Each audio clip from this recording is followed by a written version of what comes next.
Welcome. You found your way to a quiet place, a corner of the night where we move more slowly and let the noise of the surface world fade. This channel is a shared vessel for calm journeys into the deep ocean, into hidden layers of our planet that most of us will never see but can still imagine. Stories shaped by depth, pressure, time, and long stretches of silence.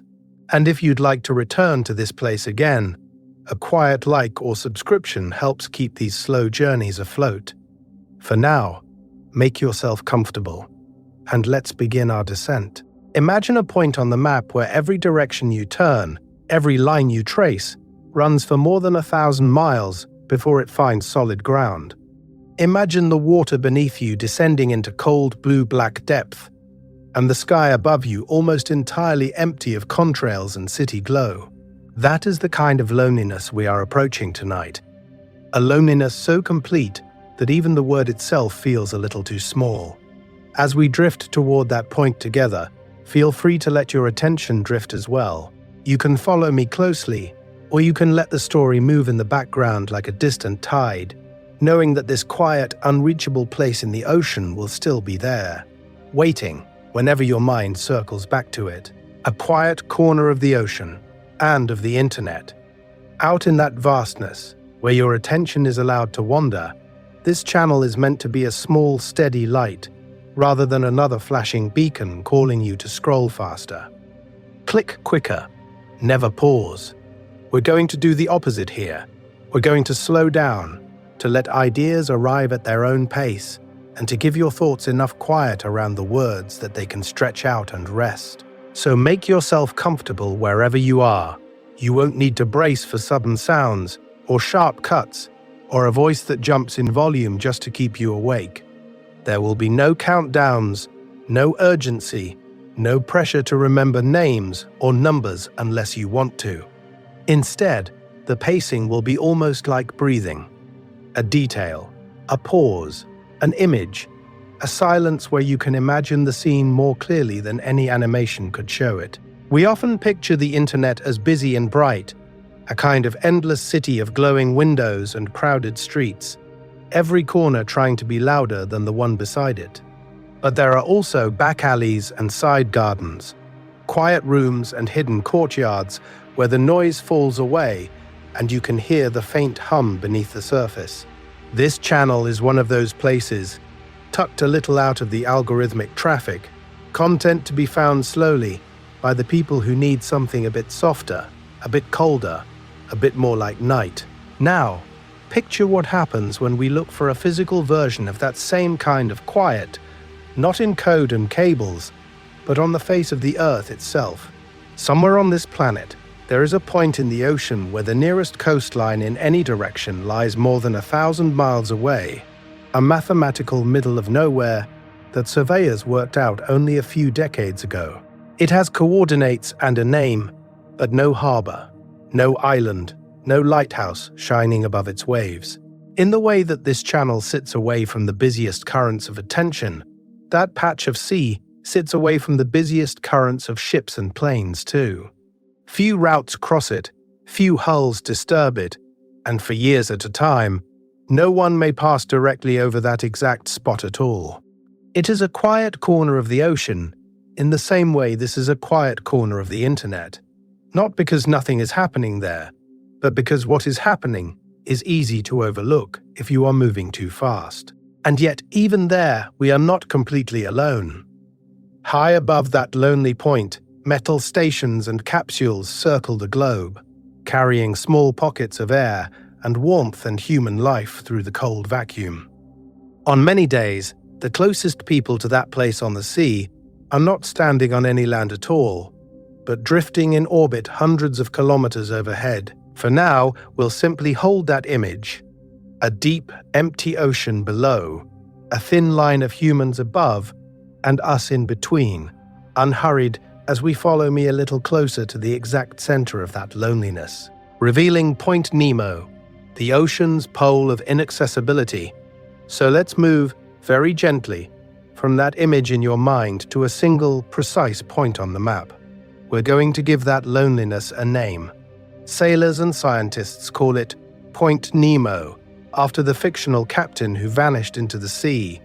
And it is not just any remote spot, but the oceanic pole of inaccessibility, the place in all the world's oceans that lies farthest from any coastline at all.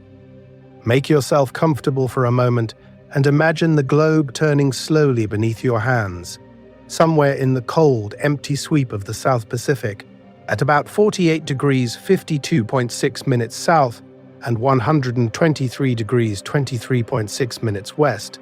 There is a coordinate you could write down, a number you could program into a ship's computer, a dot you could mark on a chart. On paper, it looks simple, almost neat. Now picture what happens if you tried to stand there. There is no island waiting, no rock breaking the surface, no thin strip of sand to claim as a tiny world of your own. In every direction from that coordinate, for more than 1,600 miles, there is only open water, a rolling indifferent skin stretched over deep, dark pressure and years of unseen currents. The nearest pieces of solid earth are scattered specks of land you cannot see, even on the clearest day.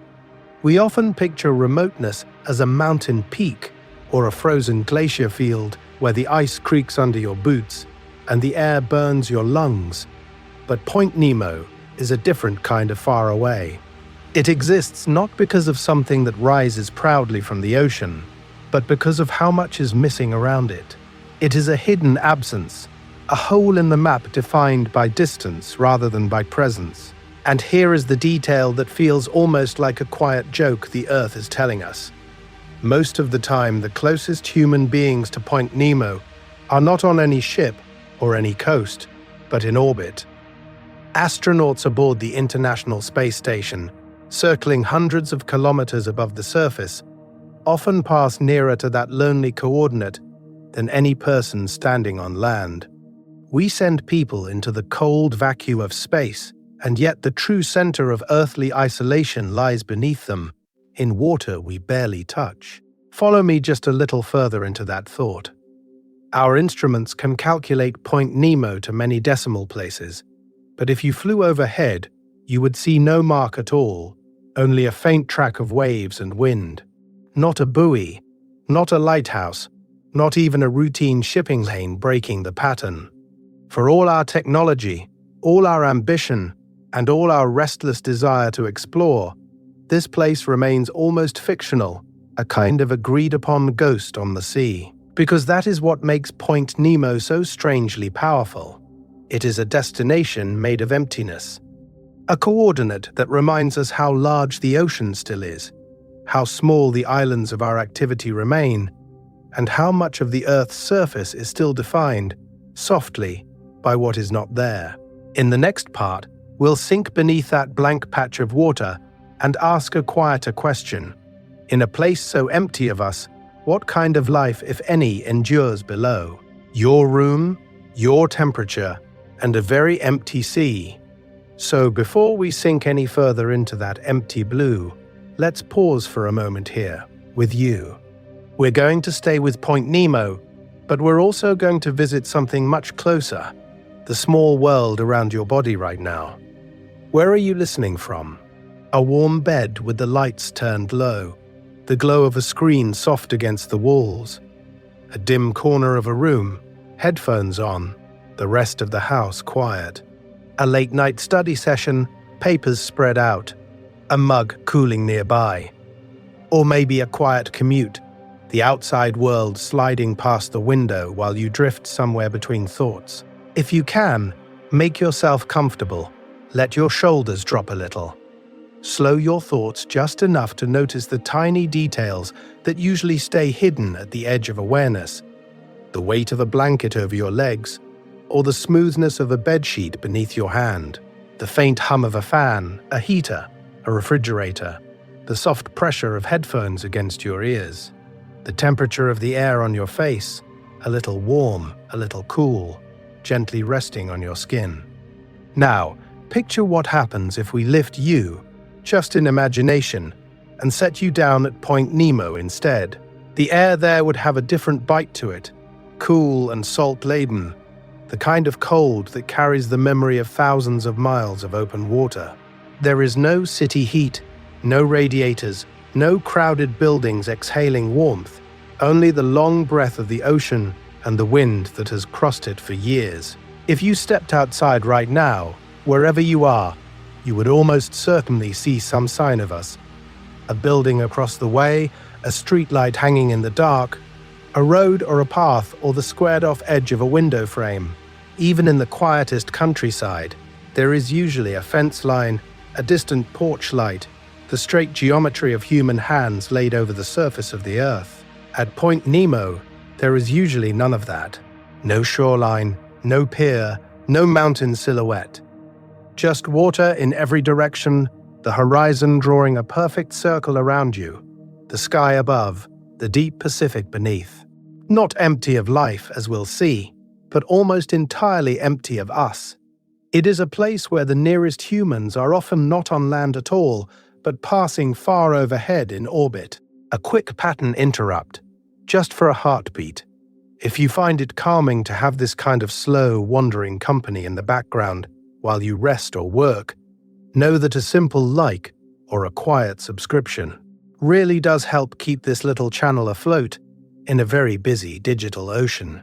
Then we can go back to the stillness together, because from your room, your train seat, your late-night desk, we're about to leave the surface and follow me down into the water below Point Nemo to ask what kind of hidden world might be waiting in the dark. Settling in for a long drift across the Pacific, so before we sink any deeper, this is a good moment to make yourself comfortable. If you can, lower the lights a little. Set your phone or your laptop down so you don't have to hold it, and let your shoulders loosen while you take one slow breath in and one slow breath out, as if you're already moving with the waves. You don't need to remember coordinates or names or every detail we pass. You can let the facts wash over you and keep only the shapes, the feelings, the sense of distance. If your eyes close for a while, that's all right. The ocean does not mind if you drift. We're going to take our time here, because the cold, empty middle of the South Pacific is not a place you can rush to, even in your imagination. So, follow me. We leave whatever coast is closest to you, whether it's the edge of a real sea or just the edge of your desk. And we step out past the last line of surf. Behind us, the continents stay bright and noisy. Ahead of us, the world opens into a darker, quieter blue. Mile by mile, the familiar shapes on the map fall away until there is no harbor light, no island outline, just the slow breathing of the Earth's largest ocean beneath us. We often picture the Pacific on a globe as a simple blue patch, a background color between continents, but from out here it stops being background and becomes the whole stage. The surface stretches in every direction, a low, rolling field under thin sky, and somewhere far below that shifting skin, the seafloor drops away to depths where the pressure would crush steel, and the sun has never arrived. This is not a blank. It is a frontier made of distance itself. Imagine our path bending southward and eastward into that frontier, toward a set of numbers that look almost meaningless at first glance, about 49 degrees south, 123 degrees west. There is no signpost, no buoy, no glacier standing guard, only water and the faint curve of the planet. Yet those coordinates mark Point Nemo, the oceanic pole of inaccessibility, roughly 2,688 kilometers from the nearest scraps of land in every direction. If you could stand there on a perfectly still boat, the closest humans might not be on Earth's surface at all, but passing hundreds of kilometers above you in orbit. Now, picture what happens to time as we move toward a place like that. The minutes start to stretch. The hours smear together the way waves do, and the journey becomes less like a straight line and more like a long, slow drift, where days and distances blur until only the vastness feels real. Out here, the scale of the planet stops being an abstract number and starts to press in gently from every side. And somewhere ahead, in that same lonely water, There is a patch of sea where dead spacecraft fall, where almost no life can grow, and where even our maps become strangely uncertain. That is where we're heading next. How do you find nowhere? The math behind Point Nemo, so let's stay out here a little longer, in that drifting, nameless water, and make yourself comfortable with a stranger thought. This nowhere ahead of us is not just a feeling, it is a carefully measured point on the Earth. It has coordinates, rules, and a story that begins not with sailors or myths, but with a person sitting at a computer, tracing the edges of the world. In 1992, a Croatian-Canadian survey engineer named H.R. Voje Lukatela decided to ask a very precise question. If we treat all the coastlines of the planet as the outline of a vast shape, where is the spot in the ocean that lies farthest from every one of those edges? We often picture explorers standing on cliffs or ice, staring outward, but Lukatela's exploration happened quietly, in numbers and algorithms. As he tried to turn the idea of the middle of nowhere into something we could actually point to. To understand what he did, follow me into a simple image. Imagine the Earth's oceans as a thin rubber sheet stretched tight over the globe, with every coastline marked as a hard boundary. Now picture what happens if you press your finger gently down into that sheet from above, always trying to keep as far as possible from every edge at once.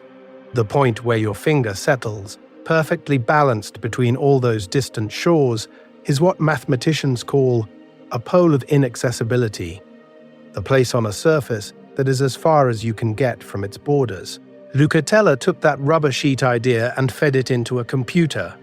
He digitized the coasts of continents and islands, turned them into a hidden mathematical coastline beneath the code, and then let the program roam the oceans, testing point after point, asking over and over how far to the nearest land. Now, and now, and now, somewhere in the cold South Pacific, the distance reached a quiet maximum, and the search settled on a set of numbers. About 48 degrees 52.6 minutes south, 123 degrees 23.6 minutes west. Those coordinates define what we now call Point Nemo, the oceanic pole of inaccessibility, sitting roughly 2,688 kilometers from the nearest bits of land in every direction. Not a vague middle, not just far away, but a single repeatable answer that any ship's computer, any satellite, any map can agree on.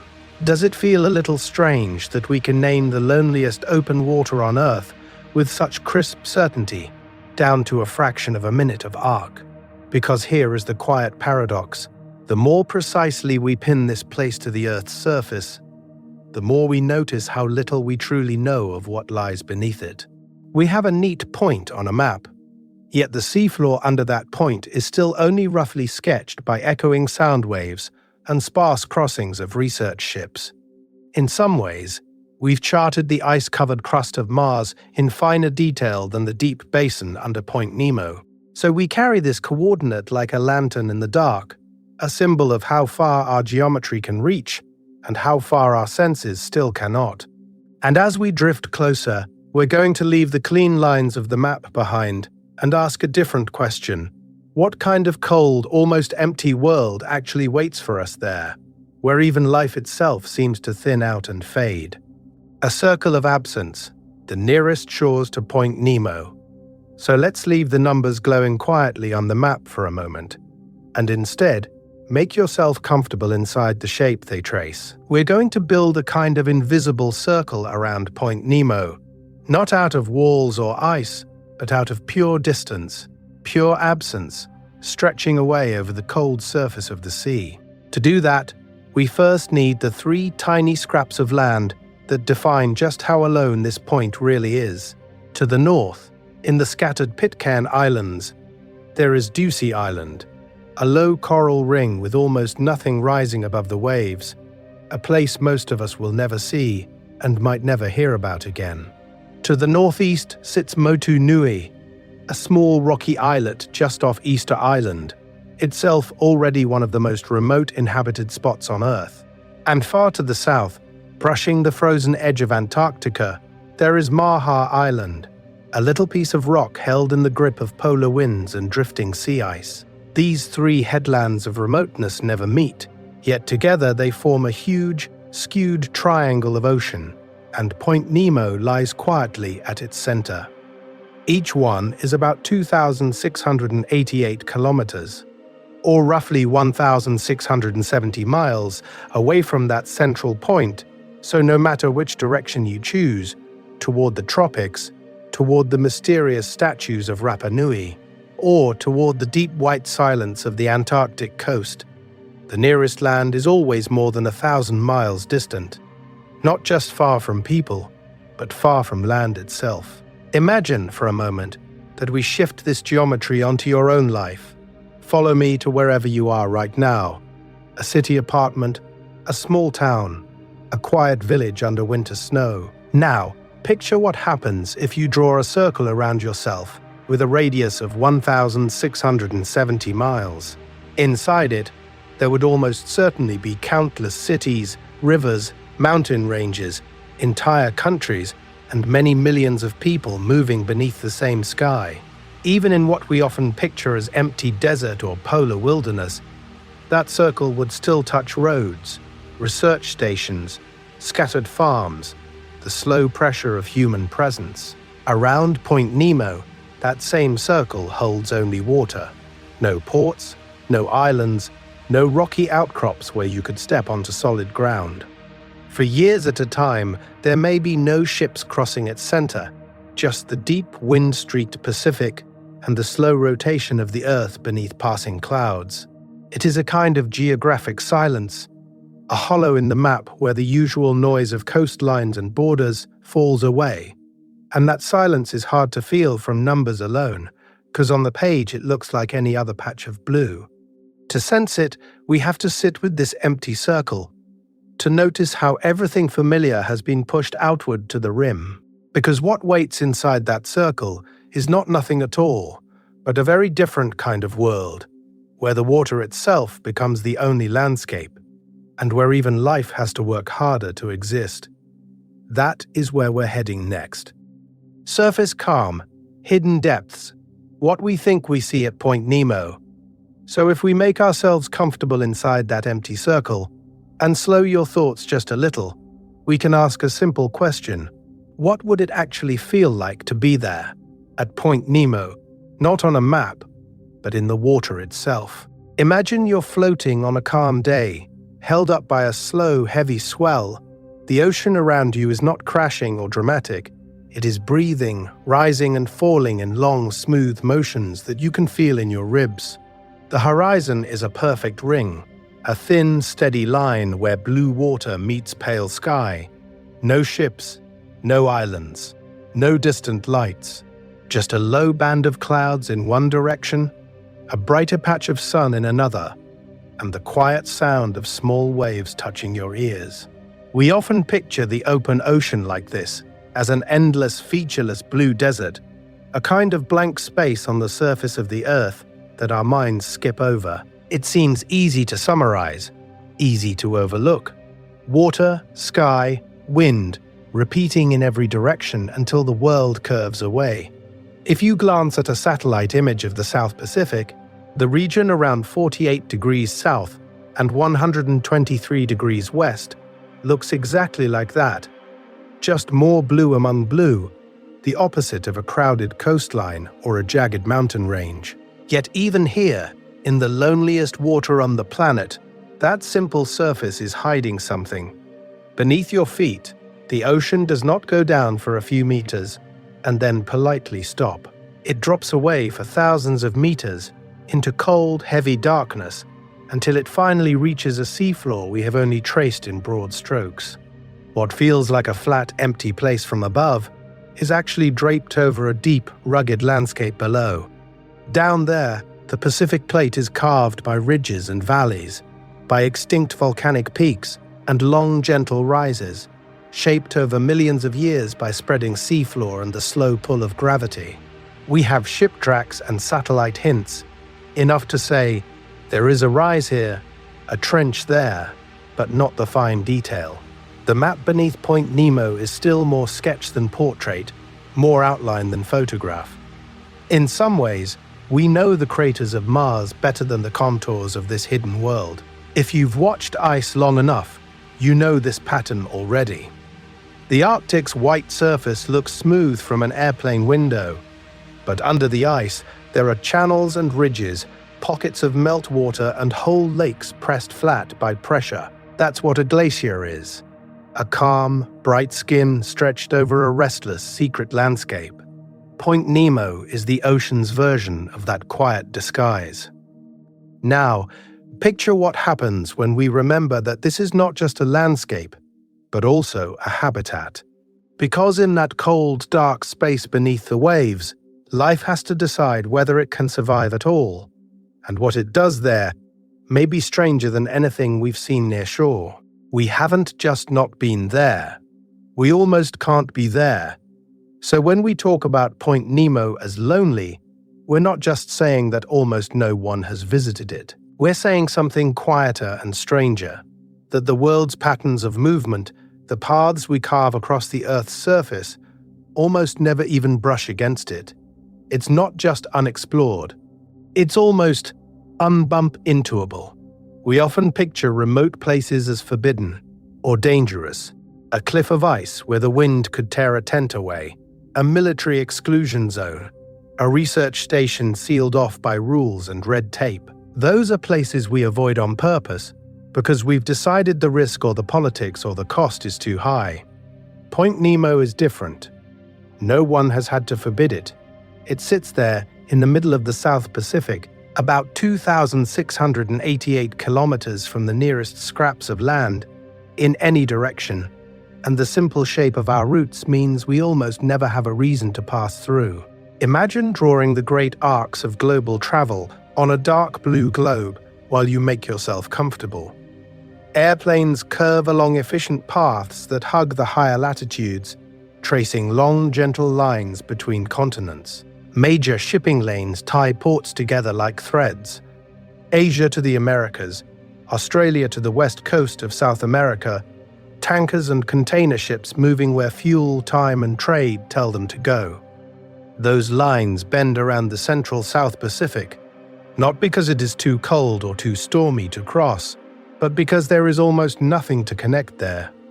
The ocean beneath that part of the map becomes a kind of quiet hole in the fabric of traffic. Even the vessels that are most free to wander, the research ships, tend to skim past. A survey cruise may cross the South Pacific Gyre to sample its clear, nutrient-poor waters, may lower instruments, may pause for a few hours under the same stars that shine over Point Nemo's coordinates. But the ocean does not offer them a natural stopping point there. There is no island, no harbor, no shallow shelf that says rest here.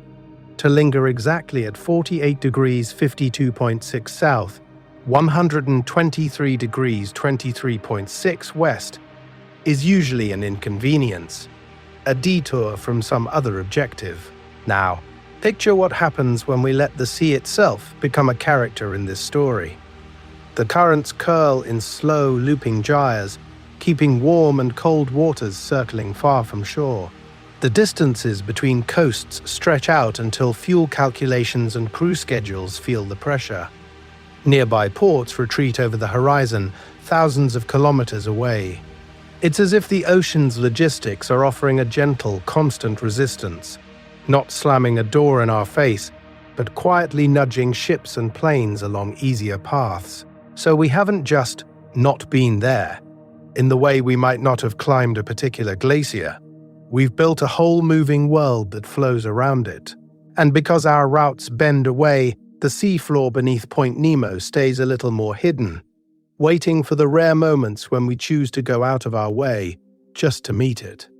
In the next part, we're going to see what we've sent there anyway, objects that fall from the sky instead of arriving by sea. To understand Point Nemo's loneliness, we must understand the South Pacific Gyre. Those objects falling from the sky don't just aim for a dot on a map. They fall into a larger, slowly turning machine of water that most of us never feel. To understand why Point Nemo feels so lonely, we're going to gently zoom out and look at the whole cold basin that cradles it. Make yourself comfortable for a moment and slow your thoughts. We often picture the ocean as chaotic and random, waves rushing in every direction at once, storms here, calm seas there, a restless blue surface that never really settles. But if we step back, if we watch not for hours, but for years, another pattern appears. Huge, slow spirals of water, each the size of a small continent, turning under the steady push of wind and the spinning of the earth. These spirals are called ocean gyres, and they are not storms. They are more like the great gears of the sea, wide, looping currents that circle and recircle, gathering water into vast rotating pools. Now, picture what happens when such a gear closes on itself, when there is no nearby land to break its path, no shallow shelf to catch and stir the deep. The center becomes very still, not in the sense of glassy calm, but in the sense of being cut off from the usual traffic of the world. Point Nemo sits inside one of these centers in the heart of the South Pacific Gyre. This is a place far from any continent, far from the crowded shipping lanes, far even from most drifting life. The winds trace the same broad routes over the surface. The currents fold back on themselves, and very little from the rich coastal zones ever makes it this deep into the middle. We often picture the ocean as uniformly alive, a single continuous soup of fish and plankton and color, so full that any random scoop of water would come up wriggling. But large parts of the open sea are more like deserts, not of sand, but of missing nutrients. The surface waters out here are poor in the dissolved nitrogen and phosphorus that tiny drifting plants need, so they cannot bloom in great numbers. Without that thin green film of plankton, everything above and beneath grows quieter. Here's the pattern interrupt. The largest ocean on Earth holds some of its emptiest places, not because there is no water, but because that water has been too perfectly separated from the coasts that feed it. In the center of the South Pacific Gyre, sunlight still falls on the surface, and the pressure at the seafloor is still immense. But between those two boundaries, the water column can feel strangely bare. Fewer plankton at the surface means fewer small grazers, fewer larger hunters, fewer shadows passing by in the blue. The life that does exist is often sparse, slow-growing, careful with every fragment of energy that drifts its way. So Point Nemo's loneliness is not only a matter of miles from land, it is also the thinness of life in the water just above it. The sense that, for hundreds of kilometers in every direction, the ocean has turned down its own volume. In the next part, we'll follow that silence downward and see how, even here, the deep seafloor finds ways to stay alive, a slow whirlpool of water and time.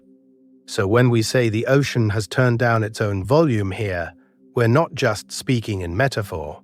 We're also describing a very real, very slow movement of water that keeps this part of the world quiet.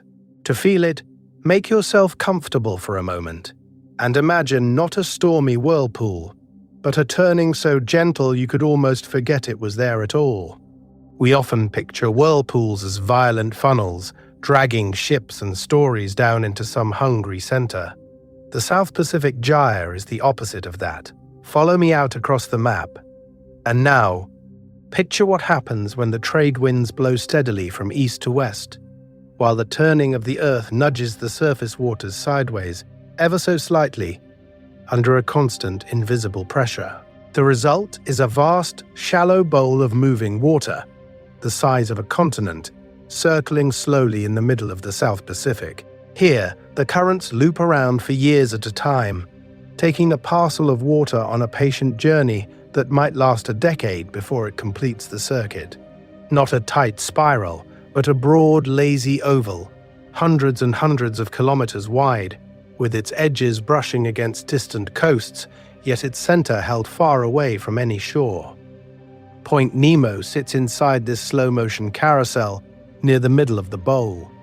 Because the water is being gently corralled inward, like leaves gathering at the center of a pond, Very little from land can easily reach this place. Not sediment from rivers, not dusted minerals from eroding mountains, not the usual trickle of nutrients that, in other parts of the ocean, feed explosions of microscopic life. Instead, the surface here is almost shockingly clear, a deep, cold blue that light can travel through for tens of meters before it fades. Oceanographers sometimes call regions like this marine deserts, not because there is no life at all, but because the usual feast of plankton is reduced to a sparse, careful ration. Tiny, drifting plants struggle to grow without fresh nutrients rising from beneath or washing in from the coasts.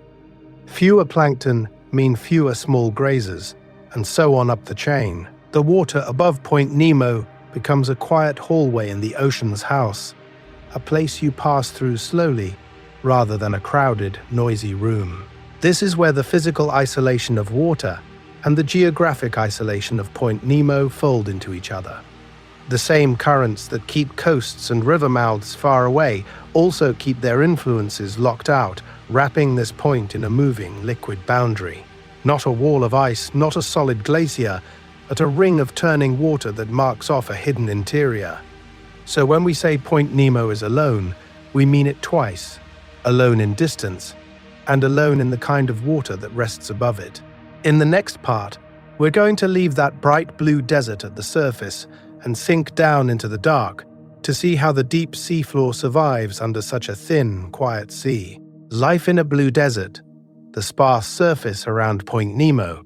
So when we call it a blue desert, we're not just being poetic, we're describing something we can actually see from far above the earth, in the quiet language of light. If you make yourself comfortable for a moment and slow your thoughts, imagine we're drifting high over the South Pacific, looking down with eyes that can see more than color. Satellites don't just capture pretty shades of blue. They measure tiny differences in how the surface of the ocean reflects sunlight, especially green light. From that, they can estimate how much chlorophyll is in the water, the same pigment that makes leaves green, and in the ocean it belongs mostly to phytoplankton, the microscopic plants that float near the surface and turn light into life. Now, picture what happens when we map that chlorophyll across the globe. Coastal waters around continents glow in swirls of green and turquoise. River mouths bloom with color, and upwelling zones along certain coasts shine like luminous veins where deep, nutrient-rich water rises from beneath. But in the central South Pacific, wrapped around Point Nemo, the map fades. The colors sink toward the lowest values we measure anywhere on Earth, telling us that here, the surface is almost empty of those first fragile producers. We often picture the ocean as automatically full of fish, as if blue water guarantees busy life. But it doesn't. Where there are few phytoplankton, there is little for the smallest grazers to eat, so their numbers fall. With fewer tiny animals, there are fewer small fish. With fewer small fish, larger predators thin out or pass through quickly, like shadows that do not stay. It's a quieting that moves step by step up the food web, a soft cascade of absence rather than abundance. The few instruments and ships that actually cross this cold, remote place confirm what the satellites suggest. Autonomous Argo floats, rising slowly from the deep every few days, measure clear water with very low nutrients, almost like distilled ocean compared to the rich, turbid shallows near land. Research vessels that cut across these latitudes often report long stretches of glassy, intensely blue sea, with few seabirds following, few dolphins at the bow, and very little drifting debris. Not because nothing lives here at all, but because life is spread thin under constant pressure from scarcity. It's a different world from the coasts many of us know, where rivers pour nutrients into the sea, where tides churn the surface, and where upwelling can make the water froth with plankton until it looks almost like liquid jade. Near shore, the ocean can feel crowded. Fish schooling beneath piers, seabirds arguing over scraps, even the faint smell of life in the air. Out near Point Nemo, that sensory chorus falls away, replaced by a vast, almost meditative simplicity. And yet, this is only the surface. Beneath that thin, pale layer of life-starved water, something else is happening in the dark. To understand how anything survives down there, under such an empty ceiling, we're going to have to follow me below the blue and listen for a different kind of ecosystem. One that does not begin with sunlight at all. Beneath the silence, the deep ocean under Point Nemo. So, make yourself comfortable for a moment, because when we say we're going to follow me below the blue, we're leaving the familiar world of waves and wind behind, and stepping into a kind of darkness that almost none of us will ever see with our own eyes. The surface may look empty, almost peaceful in its lack of life, but that tells us surprisingly little about what waits far beneath. We often picture the ocean as a single, continuous body of water, the same from top to bottom, just colder and darker as you go down. But the deep around Point Nemo is layered, like a slow descent through different rooms of the same hidden house. First comes a dim region, a place where the last tired traces of sunlight can just barely reach, not enough to grow anything, but enough to soften the black into a kind of permanent twilight. Now, picture what happens as we sink past that. The blue fades, the last colors vanish, and we enter the midnight zone, where the cold becomes more insistent. The pressure climbs with every meter. And light is no longer something that arrives from above, but something rare and fragile that living things may have to make for themselves. Below even that, the seafloor around Point Nemo drops into the abyss, a world of fine sediment, slow currents, and distances measured not in miles but in years of falling particles. It sounds like we're describing a place we know well, but in truth, we have almost no direct images from the deep water under this particular patch of ocean. There are no permanent observatories here, no busy research stations, almost no ship traffic at all. Most of what we think is happening comes from instruments that pass by briefly, from global maps of temperature and nutrients, from a scattering of profiles lowered through the water column, then pulled back to the surface and carried away. It's a little like trying to understand a vast underground city by lowering a microphone through a narrow well once every few years and listening for echoes. Not because we don't care what's down there, but because this part of the Earth is so far from any harbor, so expensive to reach, and so harsh on equipment that every visit is short and carefully planned. And yet, even here, in one of the quietest corners of the sea, almost certainly life persists. Imagine a faint, constant rain of tiny fragments drifting down from the bright surface waters far away. Bits of dead plankton, dust, crystals of ice that melt as they fall, traces of everything that once lived in sunlit water. On the seafloor, in the deep around Point Nemo, there are likely slow, patient communities waiting for that rain, feeding in the dark, turning scarcity into survival. They do this under pressures that would crush a submarine hull, in water just above freezing, in a place where days and nights no longer mean anything at all. To understand how such fragile ecosystems endure, we first have to ask, what exactly are they living on, in a region so starved of nutrients that even the surface looks almost bare?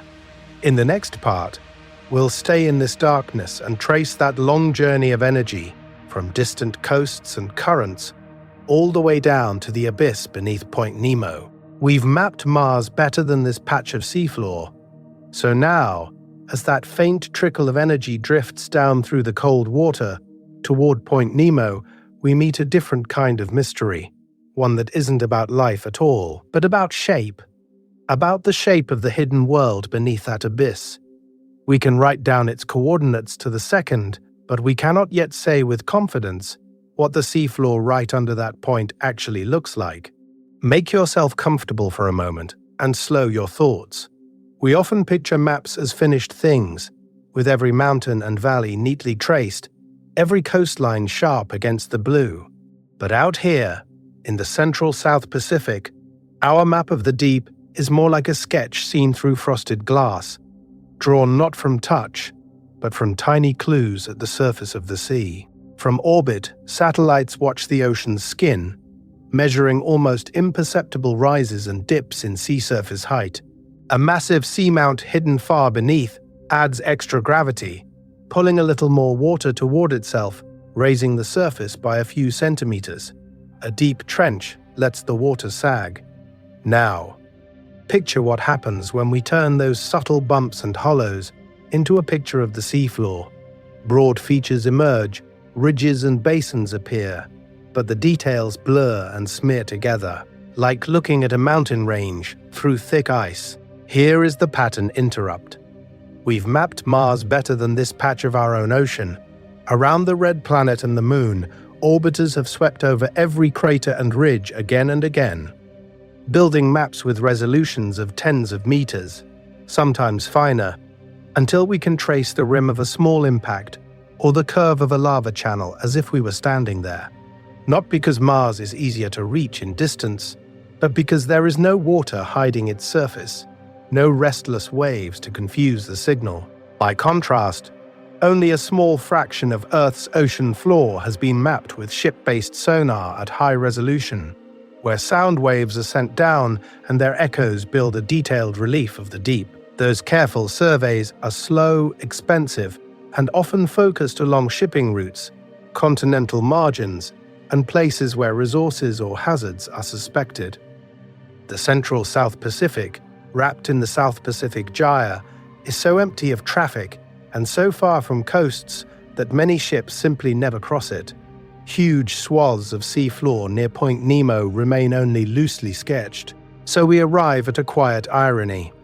We can state that Point Nemo sits near 48 degrees 52.6 minutes south, 123 degrees 23.6 minutes west, under immense pressure and kilometers of water, yet we may not know whether a rugged seamount rises there, whether a narrow canyon cuts through, or whether it is simply a flat plain of sediment stretching away into the dark. In the next part, we're going to follow that uncertainty downwards and ask what it means to study an ecosystem when even the ground beneath it is still, in many ways, a rumor. Listening instead of seeing. Hydrophones in the empty Pacific, so if the ground beneath a place can still be a rumor, what about the life, the motion, the distant events that never leave a mark on any map at all? To find those, we have to stop looking and start listening. Make yourself comfortable for a moment and imagine that instead of shining lights into this cold water, we lower ears. We often picture ocean exploration as beams of white light cutting through blue darkness, cameras drifting over ridges and trenches, but in much of the South Pacific around Point Nemo, there are no ships, no submersibles, sometimes for months or years at a time. The surface can be empty of human eyes, and yet, beneath, the water is full of sound. So scientists place underwater microphones called hydrophones across the Pacific, small instruments anchored to the deep that simply listen, patiently, for whatever the Earth decides to say. Now, picture what happens when a sound is born in this hidden world. A distant earthquake shakes the seafloor, or a blue whale calls from hundreds of meters down, its voice a low, rising moan. In the deep ocean, where the water is cold and the pressure is high, sound can slip into a special layer where it bends and is trapped, traveling with surprisingly little loss. In that layer, a single event can be heard thousands of kilometers away, far beyond the horizon of any one ship. Because of this, a hydrophone drifting in apparent emptiness can still register the crack of Antarctic ice breaking, the rumble of a submarine volcano, or the slow, rhythmic songs of whales migrating along routes no one has ever visually traced. We're going to use these sounds as a kind of X-ray for the ocean, a way of sensing a world we cannot see directly. It's not a picture in the usual sense, but a map made of echoes. In 1997, one of these listening posts, part of a network maintained by NOAA, recorded something unusual. A single, powerful, very low-frequency sound that rose in pitch over about a minute, loud enough that it was picked up by sensors more than 5,000 kilometers apart. It was nicknamed the bloop, a soft, almost playful word for something that at first no one could quite explain. Where, people wondered, could such a noise come from? Later, as the recording spread online, articles and discussions began to tie the bloop to the remote South Pacific near the oceanic pole of inaccessibility, the region that includes Point Nemo, a lonely sound from the loneliest place. Some imagined colossal unknown creatures in the deep, others pictured ancient structures shifting under unimaginable pressure. The reality, as far as scientists can tell, is quieter but still beautiful. The acoustic signature matches large ice-related events, like massive icebergs cracking or grinding along the seafloor, sending vibrations through the water. Not a monster, but ice and rock and stress, moving. Not a secret signal, but the Earth itself adjusting, as it has for millions of years.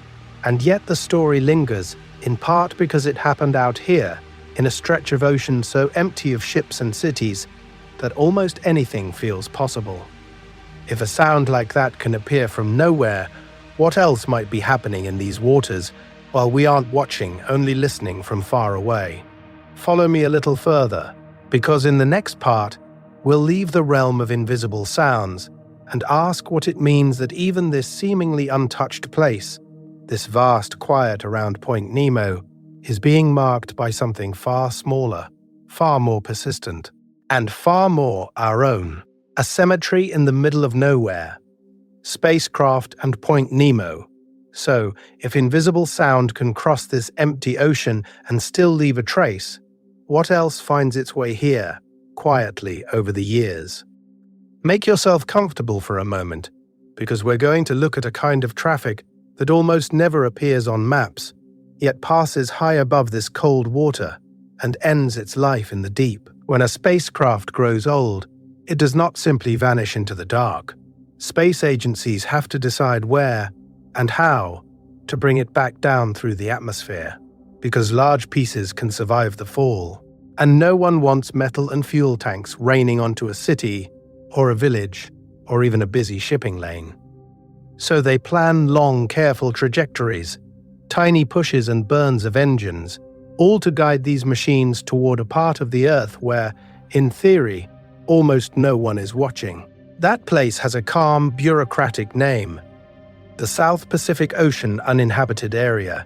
It stretches across a wide patch of ocean, and the mathematical point we call Point Nemo sits within it like a small mark in a vast blue margin. We often picture the drama of launch, the roar of rockets, and the bright flame against the night sky, but there is a second, quieter chapter to that story, when the same machines are aimed, deliberately, at this remote water and allowed to fall. Now, picture what happens. A station or cargo ship, once circling the planet every 90 minutes, skimming above clouds and ice and desert, is nudged lower and lower until the pressure of the atmosphere begins to bite. Heat builds, panels tear away, antennas snap, and most of the structure turns to streaks of plasma high above the surface. But not all of it. Some fragments endure. Tanks, engines, dense pieces of metal and composite that refuse to burn. In 2001, the Mir space station, which had orbited the Earth for 15 years, was guided down this way. People watched on screens as the bright trail broke apart over the South Pacific. And then the cameras lost it, and the rest of the journey unfolded in darkness. Those fragments splashed into the waves somewhere out here, in the wide loneliness around Point Nemo, far from any coastline, far from any glacier or familiar landmark. Imagine those pieces now, long after the last burst of light. They hit the ocean, slow their fall through hundreds, then thousands of meters of cold water, passing through a world of scattered life and long silence, until they settle onto a seafloor that almost no human eye has seen. Over time, thin films of sediment gather. Small creatures explore the new surfaces, and the sharp edges soften under pressure and years. What does it mean that some of our most advanced machines end their lives in a place defined by absence, beneath waves that almost no one visits? Follow me a little further, because next we'll ask how this supposed emptiness is changing, and what traces of us are spreading even here, across the deep, quiet floor around Point Nemo. Guiding falling stars, how we aim spacecraft at the ocean. So when those machines finally begin their fall, they do not simply drop at random out of the cold, thin dark of orbit. They are steered, gently but very deliberately, toward this almost mythic emptiness. Now, picture what happens in the months before that last dive, when the spacecraft is still circling high above the Earth, passing again and again over ice, desert, city, and sea. Mission planners sit with maps that are not really maps of places, but of paths and timings, of where a line in the sky will intersect the turning globe beneath. We often picture orbital mechanics as something impossibly complex, yet at its core, it is just a careful conversation between speed, height, and gravity. A short engine burn, timed to the second, slows the craft by a tiny fraction, and that almost invisible change begins to let the atmosphere take hold. Hours later, the point where it finally dips low enough to feel real air has slid across the world, lining up with the South Pacific instead of a continent. Imagine a cargo ship from the International Space Station, its tanks nearly empty, its work done after years of circling. We're going to lower its orbit step by step, each pass shaving off a little altitude, until the last burn aims its path so that the breakup will occur over the South Pacific Ocean uninhabited area, the broad region that cradles Point Nemo. Not because we don't trust the math, but because we respect the uncertainties. A gust of solar activity, a slightly different angle, a denser patch of upper air, all can shift where the final fragments land by tens or even hundreds of kilometers. Most of the structure never reaches the surface at all. As it slams into thicker air, the pressure and heat tear panels away, melt thin metals, and shred solar arrays into glowing dust. The spacecraft becomes a brief artificial meteor shower, a hidden fire high above waves that we'll never notice. But some pieces are stubborn: dense tanks, engines, structural beams that refuse to vanish completely.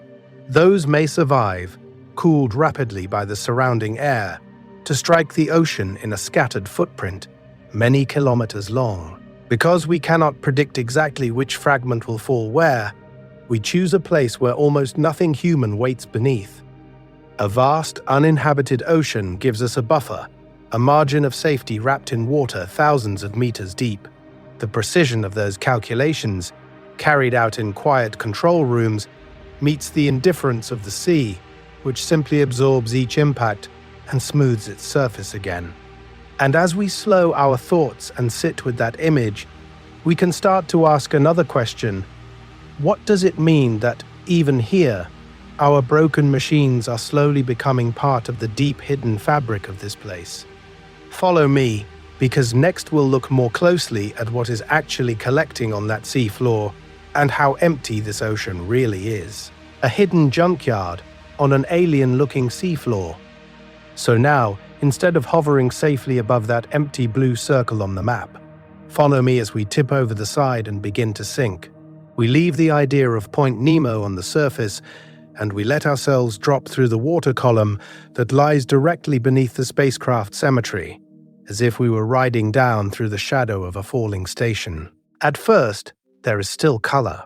We often picture the open ocean as a flat sheet of dark blue, but from within, near the surface, it glows a surprisingly bright, almost electric shade, alive with scattered particles and the last generous light of the sun. Then, as we descend, that light thins and cools, sliding from blue to indigo, from indigo toward a kind of soft, swallowed violet, until even that begins to fade. Make yourself comfortable in that slow, imaginary fall. The pressure around us climbs quietly, the water grows cold, and the surface becomes a dim memory somewhere far above, just a lighter patch in the ceiling of the world. Below, there is only thickness, only depth, only the sense that we are moving through years of darkness, stacked on top of one another. Now picture what happens as we pass the last hints of daylight and slip fully into blackness. Down here, in the deep ocean near Point Nemo, the seafloor is not a smooth, empty bowl, but a rough, volcanic landscape, ridged and pitted, dusted with fine sediment that has been falling, grain by grain, for a very long time. Onto this already alien-looking terrain, our machines have been arriving in secret. Imagine a twisted panel from a cargo ship, heat-scorched at the edges from its plunge through the atmosphere, lying half-buried beside a natural boulder. A rounded fuel tank, dented and collapsed by pressure, rests like a strange egg between low hills of basalt. Here and there, a lattice of metal that was once part of a solar array rises from the mud at an odd angle, colonized by pale sponges and slow-drifting filaments of life that never saw the sun. Tiny crustaceans pick their way across a fragment of hull. A cable snakes out of the sediment and disappears again, as if the seafloor itself had begun to absorb it. This is not a scrapyard on land, noisy and crowded. It is a hidden junkyard on a world that feels almost not like Earth at all. And that is the strange part. Some of the most advanced machines we have ever built, objects that once circled the planet at thousands of kilometers per hour, guided by computers and watched by entire teams, end their existence here, in one of the least observed places on Earth. It is as if, when we are finished with them, we quietly mail them to an alien planet beneath our own oceans, a planet we barely know how to visit. So we're going to sit with that for a moment, because if this seafloor is no longer pure emptiness, if each mission leaves behind one more silent artifact, then Point Nemo has become something else, a kind of unmarked human archive, a record of our reach and our discard, layered gently into the mud. Does that change the character of this place, even if almost no one will ever see it? And more quietly still, what else might be collecting here, in a region we like to call empty? We'll need to look closer at that, because the spacecraft are only one part of the story. Even here, we leave a trace. Microplastics at the world's loneliest point. So we follow that thought a little further, and we discover that the archive at the bottom is not the only record we've left here. Even in a place this remote, the water itself is keeping our secrets. Make yourself comfortable with that idea for a moment, and slow your thoughts, because it can feel strangely heavy. We often picture a point like Nemo as perfectly clean, a cold blue emptiness that has escaped the rest of the world's noise, a kind of control sample for the ocean, untouched by anything we do. But the sea is not divided into neat boxes, and the air above it does not respect imaginary boundaries. Currents loop and spiral, winds cross entire hemispheres, and over years and decades they carry tiny fragments of our lives, far beyond the coasts where they began. Imagine a fiber from a synthetic shirt, rubbed loose in a washing machine on some crowded shore. Imagine a speck from a broken plastic bottle, ground down by waves until it is smaller than a grain of sand. Now, picture what happens as those specks enter the vast conveyor belts of the ocean, as they drift into the South Pacific gyre that slowly turns around this lonely place, circling and circling under the same patch of sky. Scientists who have sailed through this region, towing fine meshed nets through water that looks impossibly clear, have found that it is not truly empty at all. Caught in those nets, and later under microscopes, are microplastics, tiny colored shards and threads, almost invisible to the naked eye, along with faint traces of industrial chemicals that were made an ocean away. Even near the coordinates of Point Nemo itself, in one of the most nutrient-poor stretches of sea on Earth, these particles show up like distant echoes of busy coastlines. On the surface, the scene would probably look pristine to you. The horizon would be clean, the water a deep glassy blue, the air sharp and cool. No ships, no land, no floating trash islands. Yet, beneath that calm, the chemistry has been altered. The plastics drift in the upper layers. They sink slowly through the water column. They settle into the sediments like a faint, colorful dusting between natural grains of mud and shells. There is a quiet tension in realizing this. We want there to be one place on Earth that is truly outside our reach, some last refuge where the pressures of our civilization have not yet arrived. But the more carefully we look, the more we see that our influence has become a kind of background condition, even here. Not because anyone came to Point Nemo with a bag of trash, but because the whole system that surrounds it has been carrying our traces for years. So what does it mean to call this the loneliest place, if our fingerprints are dissolved into its water and pressed into its seafloor? Does that loneliness become more haunting or less? In the next part, we're going to stay with that unease and follow it into the deep future of this region, where climate, industry, and curiosity may change it even more than they already have. A pause to drift, remembering the hidden world beneath us. So before we follow that unease into the future, let's pause for a moment and let everything we've heard so far settle like silt drifting down through very still water. We're going to stay here, in this quiet part of the story, and simply look again at where we are. A mathematically defined nowhere, a set of coordinates on a map that marks the point farthest from any coastline on Earth, and yet, in reality, just a patch of moving waves in the middle of a cold, turning world. Make yourself comfortable if you can, and let that contradiction rest in your mind without needing to solve it. At the surface, we often picture Point Nemo as a blue desert, a place where the ocean looks almost empty of ships, of islands, of anything we usually use to measure where we are. No ports, no fishing villages, often not even a contrail overhead, just wind and water, and the long, low rhythm of swells passing under the hull of an imaginary ship. Now, picture what happens when we let our thoughts sink straight down from that calm, flat surface. Beneath us, the seafloor here is poorly mapped, sketched more from distant echoes than from close, careful visits. The ridges and basins and scattered volcanic hills are real, but they live mostly in our models and our charts, not in human memory. It feels almost like standing above an alien planet, except the planet is our own Earth, wrapped in familiar water on top, hiding an unknown landscape below that we infer from a distance and from brief passing glimpses. Through that deep, dark water, there is a constant quiet rain. Some of it is natural, flakes of dead plankton, fragments of shells, dust that has drifted for years through the atmosphere before finding this remote place. Some of it is ours, microplastics too small to see, threads and beads and broken shreds that have ridden currents across entire oceans, and, every so often, the heavier, more dramatic fall of a dying spacecraft guided down into this region to break apart and sink without witnesses. Imagine those pieces resting together on the seafloor. Old space stations, cargo ships, twisted metal from missions that once orbited high above the planet, now lying in the dark beside ancient sediments and slow-moving deep-sea creatures that will never know what they are.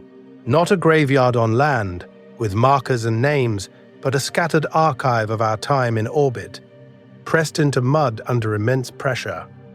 As you listen, you don't have to hold every detail. You can let these images drift past like distant waves seen from a ship's deck at night, some of them clear, some of them already fading as the next one arrives. If your thoughts wander, that's all right. If you slow your thoughts until they blur into the background, that's all right too, because the story will keep unfolding, with or without your full attention. This hidden world beneath the coordinates we call Point Nemo continues whether you are alert or drifting towards sleep, whether you are following every word or just resting in the sound. And as we move on, we'll gently turn from this still picture toward what may yet come to this lonely place, and what it means that even our most remote oceans are no longer truly untouched. How do you measure remoteness on a moving planet? So, as we leave that still picture of Point Nemo in your mind, make yourself comfortable again, because we're going to gently disturb the edges of it. We often picture a map as something finished and exact, with thin dark lines for coasts and a tiny cross marking the loneliest place on Earth. But the real world beneath those lines is not still at all. Now, picture what happens if we zoom in on one of those coastlines that define Point Nemo's distance. At high tide, the sea creeps higher onto the land. At low tide, it retreats. And over years and years, waves grind rock into sand. Storms steal beaches, rivers deliver new sediments back to the ocean. The line the computer used to find the farthest point from land is really a shifting band, breathing in and out with each tide and each storm. That means any calculation of farthest from land is always a kind of snapshot, like pressing pause on a movie that never truly stops. When Harvoj Lukatela first computed Point Nemo in 1992, he used the best digital coastlines available at that moment. If we run the same equation today, with updated maps and slightly different sea levels, the coordinates move a little, perhaps only by meters. But they move. Even our most precise point is quietly drifting. There is another, deeper question hiding here too. What counts as land? Is a wave-washed rock that only appears at low tide really shore?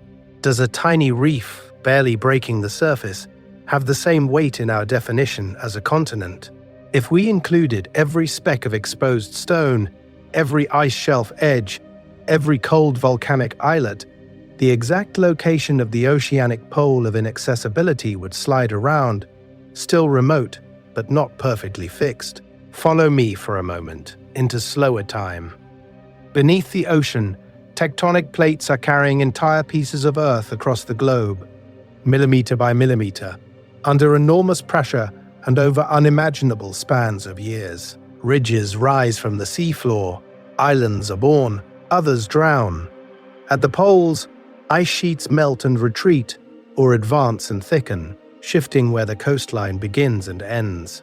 Sea level itself is climbing, a few millimeters each year, enough over a century to redraw the edges that our equations depend on.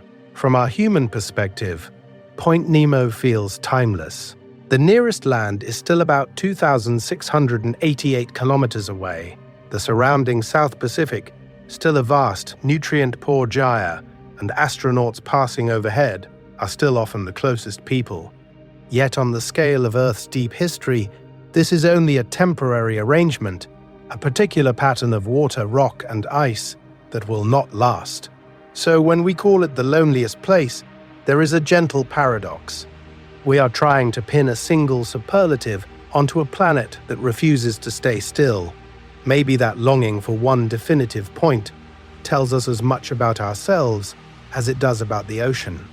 And as we keep going, we'll see how this moving, changing Earth is already bringing new traces of us to Point Nemo, whether we travel there or not. Currents, wind, and the invisible walls around Point Nemo.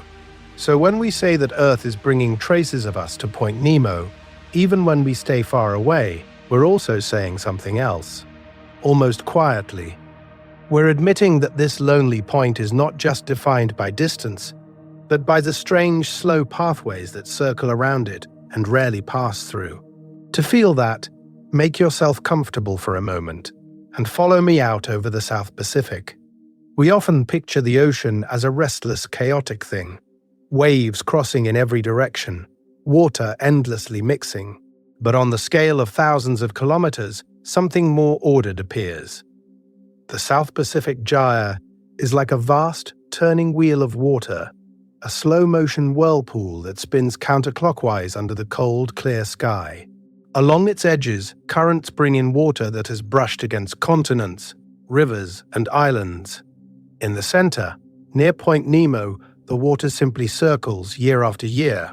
Now, picture what happens when water is trapped in that revolving middle. Nutrients from coastal upwelling, from river mouths, from the breakdown of rich life near the shore, tend to stay near the gyre's rim. The center becomes a kind of marine desert, not because there is no water, but because there is so little new material entering from the outside. Floating objects that drift in, bits of plastic or fragments of wood, can wander for years in loops that never quite escape. It is as if the gyre has drawn a faint ring around Point Nemo and whispered, "Stay." Above the surface, the air is doing something similar, Prevailing winds and weather systems in this part of the world prefer certain bands of latitude, like invisible highways in the sky. Storm tracks curve along the roaring 40s and furious 50s, where the pressure differences are strong and the atmosphere races almost unhindered around the globe. Ships, following the same logic of efficiency and safety, tend to use these windy belts too, skirting the central gyre rather than cutting directly through its calm, empty heart. So we get these invisible walls, not made of ice or rock, but of motion, currents that bend paths sideways, winds that steer storms and sails, routes that encourage captains and autopilots alike to pass well to the north or south. Nothing forbids a ship from crossing Point Nemo, yet, left to the natural flow of water, air, and human habit, very little is guided there by chance. Remoteness, in this sense, is not just about being far away on a map. It is about being placed in the quiet middle of rotating systems that gently push almost everything around you, rather than through you. And that quiet center has consequences, both for the life that can survive there, and for the traces of us that still manage to arrive, carried by those same circling paths. Because even in a place designed by the planet to be empty, the modern world has found a way to leave a mark, and the way it does that is stranger and a little more unsettling than we might expect. Historical voyages. Who has actually crossed Point Nemo? So, if this quiet center of the ocean still carries our traces, we might wonder, has anyone actually been there, riding over that hidden dot where the maps say farthest from land? Tonight, follow me a little closer to the human stories, the rare moments when real people have crossed the waters around Point Nemo, almost always on their way to somewhere else. We often picture explorers planting flags on remote headlands or standing on ice at the poles, but Point Nemo does not offer that kind of scene. There is no rock, no shore, no change in the color of the sea, only coordinates about 48 degrees south, 123 degrees west, floating on a restless surface. It was found by mathematics, not by footsteps. So most ships, especially cargo vessels already threading long, efficient arcs across the South Pacific, do not bend their paths to pass exactly through it, because even a small detour here means more distance, more fuel, more time, stretched over thousands of kilometers. Instead, it is the long-distance sailing races and the patient scientific cruises that have brushed closest, almost like comets skimming past a focus of gravity. Crews in round-the-world races, chasing strong winds in the Southern Ocean, sometimes pass within a few dozen kilometers of the point without ever seeing anything but waves, cloud, and maybe a pale line of cold spray along the deck. Research ships mapping the deep sea or sampling the near-empty water of the South Pacific Gyre have also transited the region, their instruments reaching down into darkness that no human eye has met directly. Imagine standing alone on the night watch of one of those vessels, the rest of the crew sleeping, the engine a low, steady vibration beneath your feet. The stars are clear, the air is sharp, and the horizon is a seamless ring. Somewhere far below, the seafloor lies thousands of meters down. Somewhere far above, the International Space Station is passing overhead, carrying a handful of people. For a brief interval, you are closer to those astronauts than to any person on land. How does that sit in your chest when you let yourself really feel it? There is no buoy to mark the spot, no line in the water, no change in the wind. The ship's wake looks exactly as it did an hour before, yet on a small screen in the bridge, or on a navigator's chart, a tiny symbol crosses an invisible threshold and the knowledge presses in with a different kind of weight, a soft pressure of awareness rather than ice or rock. You are as far from coasts as it is possible to be on Earth. For the few who have passed nearby and knew it, the memory is often not about what they saw, but about what they knew. The world around them remained a simple meeting of water and sky, but the map beneath their route suddenly felt very deep, very empty, and strangely intimate. And that quiet realization, more than any dramatic wave or storm, prepares us to think about what else we send here on purpose from even farther above, imagining a night at Point Nemo. So now, instead of just looking at the map, we're going to step into it. Make yourself comfortable and imagine that all of that empty blue around Point Nemo has become real water under a real hull, and you are there with us, not as a frantic explorer, but as a quiet guest of this very lonely place. Follow me onto a small vessel. Its paint a little faded from years of salt and sun, its deck just wide enough for us to sit side by side. The engines have gone silent, the last vibration has drained out of the metal. All that remains is the soft repetitive hush of the South Pacific sliding past the hull, a gentle tapping of tiny waves against the surface, and somewhere beneath, the long, slow breathing of the deep ocean. Around us, there is no coastline, no city, no other ship's lights. In every direction, more than 1,000 miles of water before the Earth remembers to lift itself into land again. We often picture the ocean as busy and crowded, full of lanes and traffic. But out here, the shipping routes bend away, the islands fall back, and the world feels strangely undecided about whether anything needs to be here at all. Above, the sky has taken over the work that street lamps and billboards usually try to do. With almost no light pollution, the darkness is not empty, but densely, quietly filled. The stars are a dome, sharp and cold and numerous, and the Milky Way is not a faint rumor, but a pale textured band, like a distant glacier of light flowing across the night. If we wait, and slow your thoughts enough to really notice, a point of brightness may begin to move, with steady, patient purpose. The International Space Station, a small, human-made world looping overhead, its crew actually closer to you than any person standing on land. Now, picture what happens when you let your attention drop, not up, but down. Beneath the hull, there is almost 4 kilometers of water, a column of cold and pressure so steady and immense that our presence on the surface barely registers. Currents from the South Pacific Gyre slide past in vast, slow rivers, carrying tiny fragments of dust, the occasional wandering organism, and more, the faint signatures of our industry. A thread of microplastic here, a trace of chemical there, even in this supposed nowhere. Somewhere far below, the seafloor waits, mapped in outlines but not in detail, holding the scattered scars where old spacecraft have come to rest. Cargo ships, station modules, fragments of burned metal have fallen through this same water, glowing briefly as they met the air, then darkening as they sank into the hidden cold. You cannot see them from here. You can only hold the knowledge that they are there, like a faint story beneath the calm surface. It is peaceful, and it is uncanny. You can hear only water and wind, yet you know that above you, a machine full of people is circling the planet, and below you lie the quiet remains of other machines that once orbited too. You sit in the middle, very small, on a very large, very quiet Earth, feeling the planet as a whole sphere for once, not just a landscape. At some point your eyes adjust, your breathing matches the rhythm of the waves, and the loneliness of Point Nemo shifts into something else. Not absence, but a kind of spacious attention. What else, you might wonder, shares this space with us, even when we are not here to notice?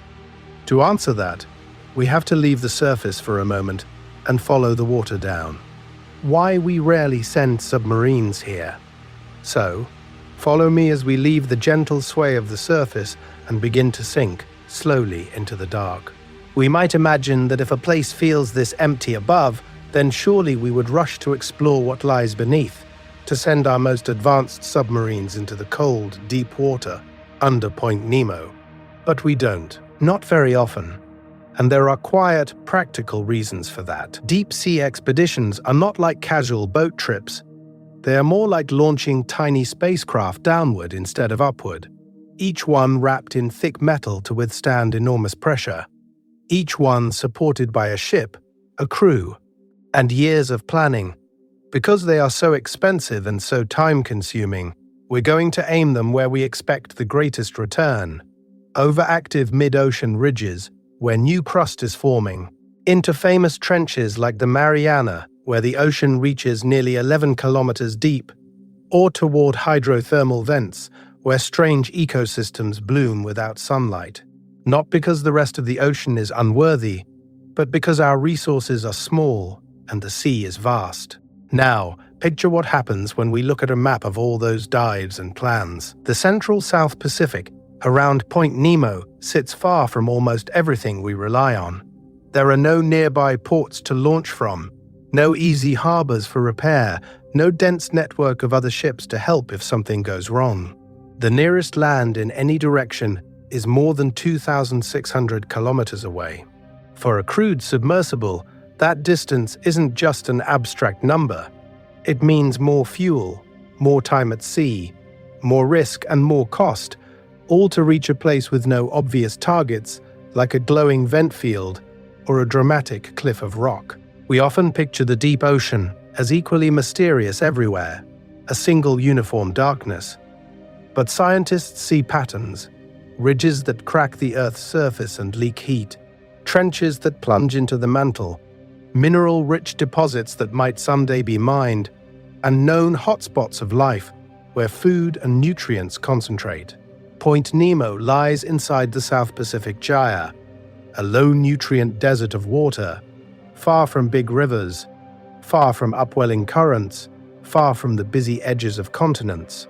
For planners deciding where to send a rare human-occupied vehicle, that makes it a quiet, low-priority place. Autonomous tools change the picture a little. Instead of people inside metal spheres, we have robotic vehicles and drifting floats that can travel for months, measuring temperature, salinity, and currents. They do pass through this region, tracing elegant global patterns, part of worldwide programs that sample the ocean in repeating grids. But even they are not usually told to linger exactly over Point Nemo. They are following designs that care about the whole ocean, not a single mathematical point. So, in a world where every research cruise must justify itself, the most interesting places to us are not always the most remote. The result is a kind of paradox. The very emptiness that makes Point Nemo so special to our imagination also lets it slip quietly to the back of the line when missions are chosen. It waits, largely unvisited, while our attention clings to coasts, ridges, trenches, and ice-covered seas. And yet, even here, in this overlooked patch of water, something is happening in the dark. The question is, if we're not sending many submarines, what exactly have we found when we've managed to look? Remote eyes, satellites, floats, and the partial picture. So if we're not often there in person, how do we know that anything is happening at all? To answer that, make yourself comfortable again and slow your thoughts, because we're going to look at Point Nemo the way we usually do, not from the deck of a ship, but from far above and far away. We often picture exploration as boots on ice or a hull cutting through cold waves. Yet most of what we know about this lonely place comes from instruments that never feel the water on their own surfaces. High above the South Pacific, satellites glide along their orbits, watching the ocean the way you might watch the breathing of a sleeping world. They sense tiny changes in sea surface temperature, warm tongues of water and cold filaments curling through the gyre, and they measure the height of the sea surface itself, millimeter by millimeter, tracing the slow swell of currents and the subtle pull of underwater ridges. Other sensors look for color, not the blue our eyes see, but faint shifts toward green or brown that reveal where microscopic life is thickening the water, and where it is almost absent. Around Point Nemo, those satellite images often show an austere, nearly uniform blue, a visual echo of how nutrient-poor and quiet this part of the ocean can be. From space, it is all broad strokes, temperature maps, height maps, color maps, stretched like a thin skin over thousands of kilometers. Precise, yes, but also strangely shallow. Now, picture what happens beneath that skin. Down in the water itself, a different kind of remote eye is drifting. The Argo float program has released thousands of small autonomous instruments across the global ocean, and some of them pass through the waters near Point Nemo, carried slowly by the same currents that define its isolation. Each float spends most of its time in the deep, sinking to about 2 kilometers, waiting in the dark under enormous pressure, then rising again toward the surface every 10 days or so. On the way up, it quietly records how temperature and salinity change with depth, building a vertical profile of the water column, and when it reaches the surface, it briefly sends its data to a satellite before slipping back down. Not a ship, not a submarine, not a person, just a small persistent witness, repeating this cycle for years. These tools are extraordinary. They let us see patterns we could never track from a single vessel. The slow spin of the South Pacific gyre, the seasonal breathing of heat into and out of the upper ocean, hints of how this cold, remote place connects to the rest of the Earth. And yet, for all our technology, all our ambition, and all our restless desire to explore, what they give us is still only an outline. Satellites skim the surface. Floats sample thin vertical lines.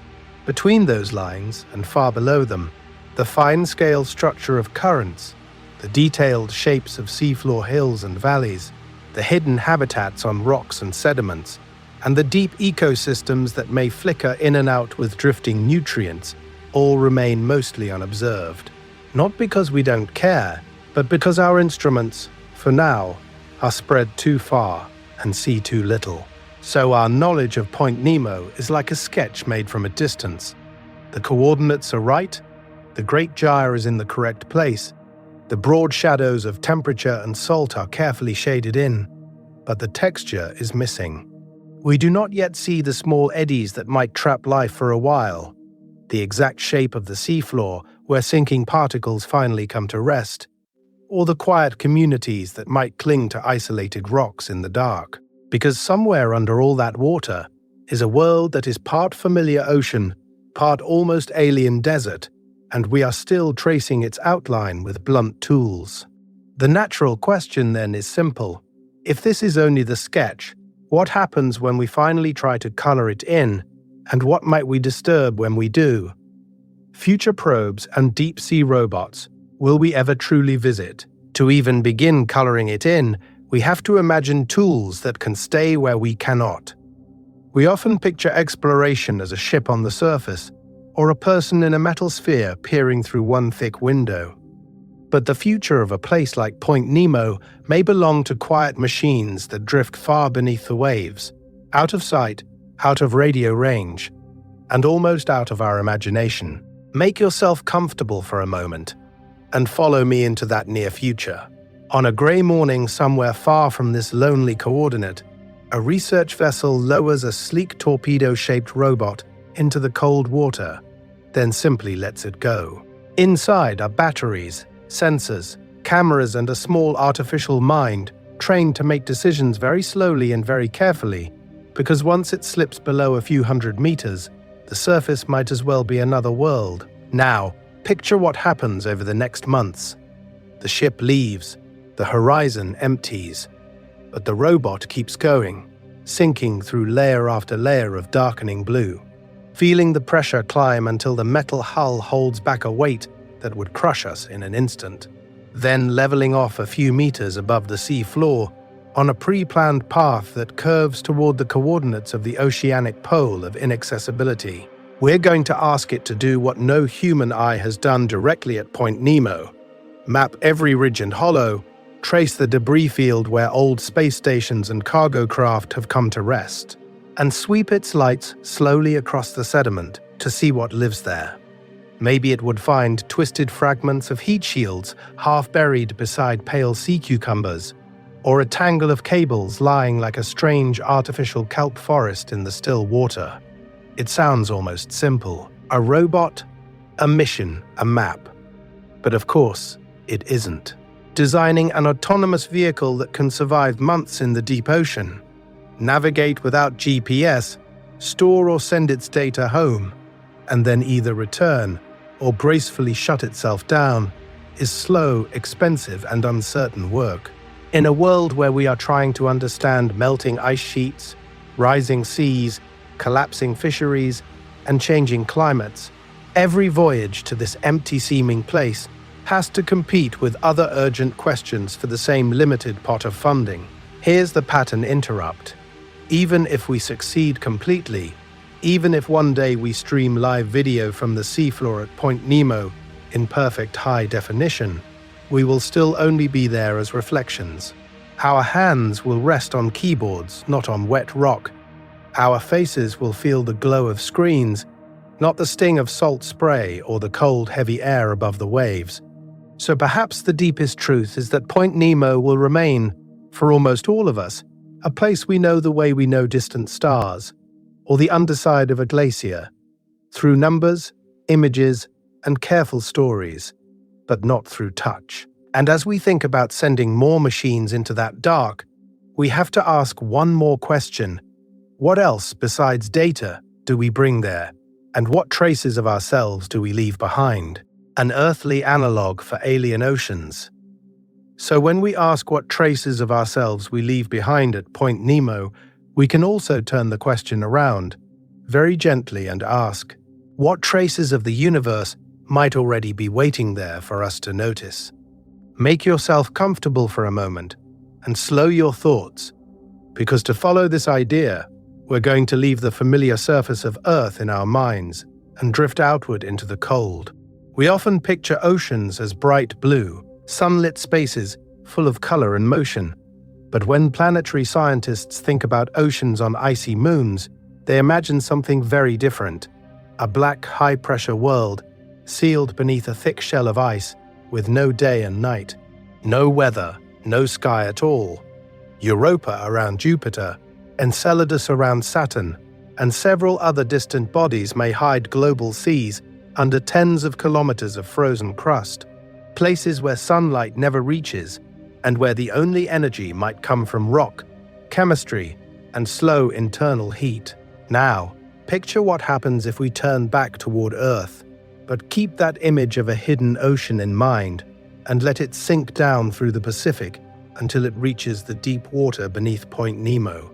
Down there, thousands of meters below the surface, the water is cold, the pressure is immense, and the seafloor is as far from direct sunlight as any landscape on this planet can be, a kind of earthly echo of those imagined alien seas. We do not have a glacier above it, but we do have a vast, shifting lid of water that for most life might as well be solid stone. In this part of the South Pacific Gyre, nutrients are scarce, currents are slow, and the usual rich chains of food that we rely on near coasts become thin and fragile, so anything living there must be patient, efficient, and exquisitely adapted to scarcity. That combination of deep darkness, crushing pressure, and extreme isolation makes the waters around Point Nemo one of the closest analogues we have to the kinds of environments we expect beneath Europa's ice or inside Enceladus's concealed sea. If life can persist in such a quiet, nutrient-poor place on Earth, why not in those distant worlds as well? For astrobiologists, this is more than a poetic comparison. It is a working tool.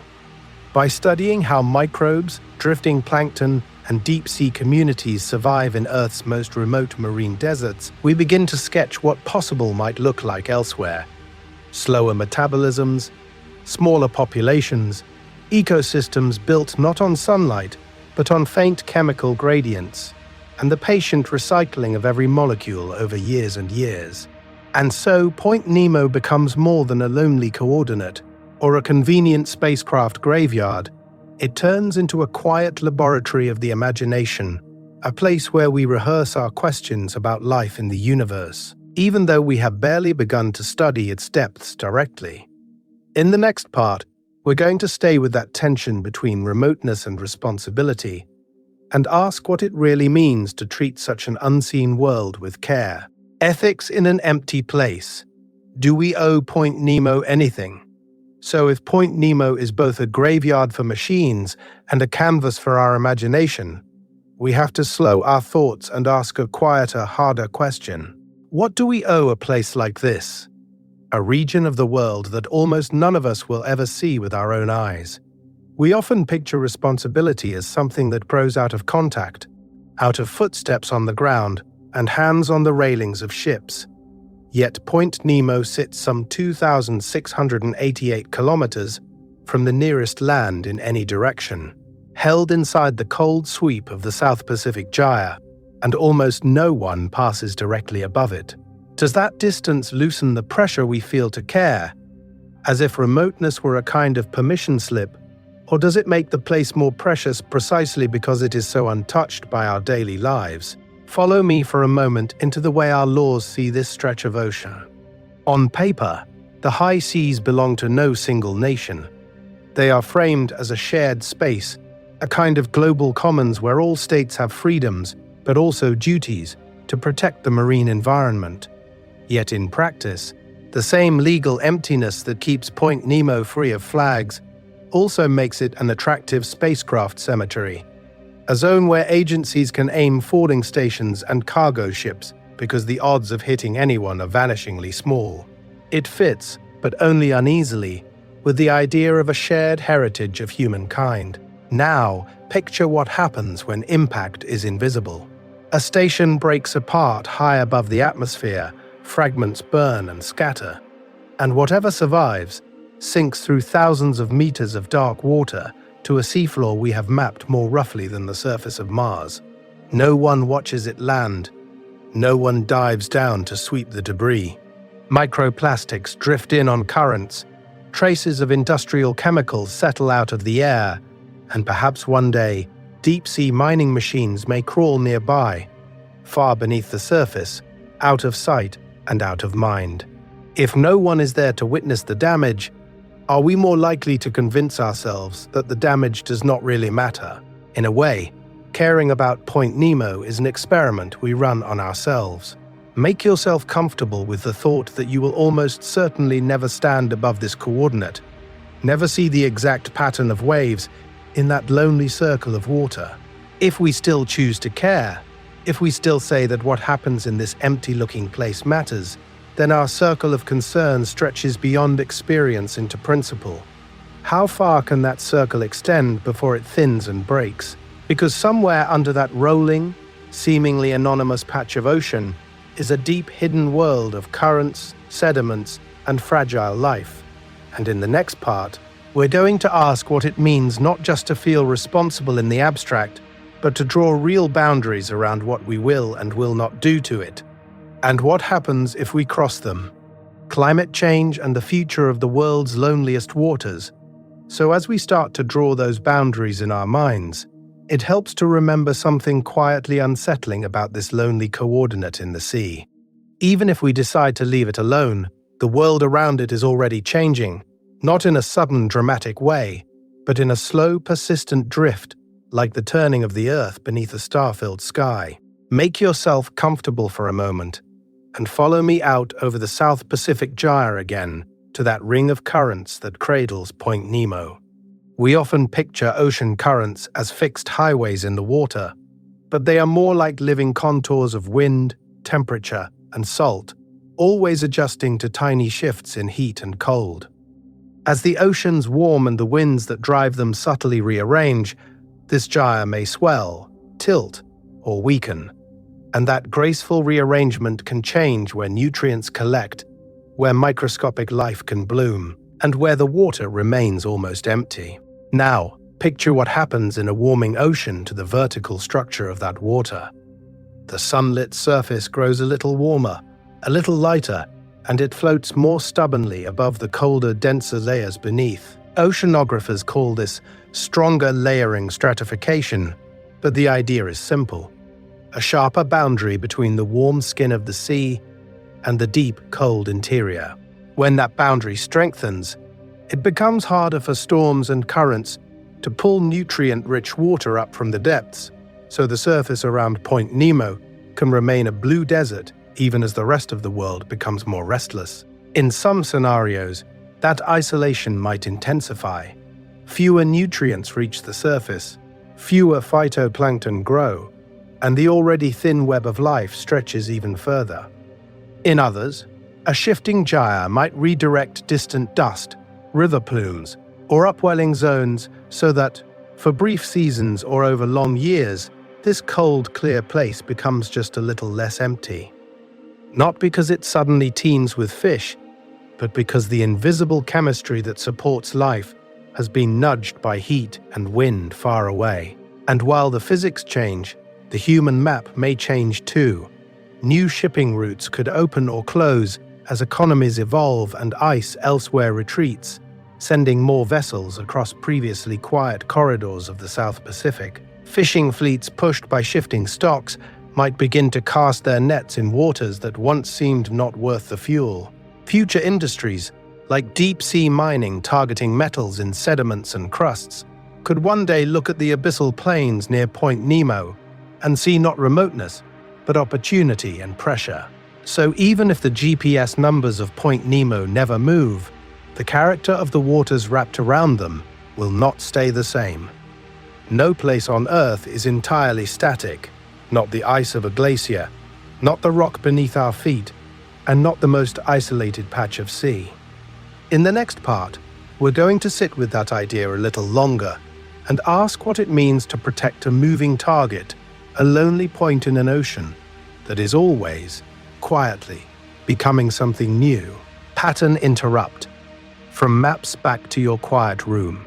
A lonely point in an ocean that is always, quietly, becoming something new. Before we follow that moving target any farther, let's do something much smaller. Notice where you are. Not in the South Pacific, not thousands of kilometers from land, but in this room, in this bed or chair, on this familiar patch of earth that does not seem to roll or heave beneath you. Make yourself comfortable if you haven't already. Let your shoulders settle a little, as if gravity has just become a bit more honest, and feel the simple, steady pressure of whatever is holding you up. A mattress, a couch, a blanket folded under your head.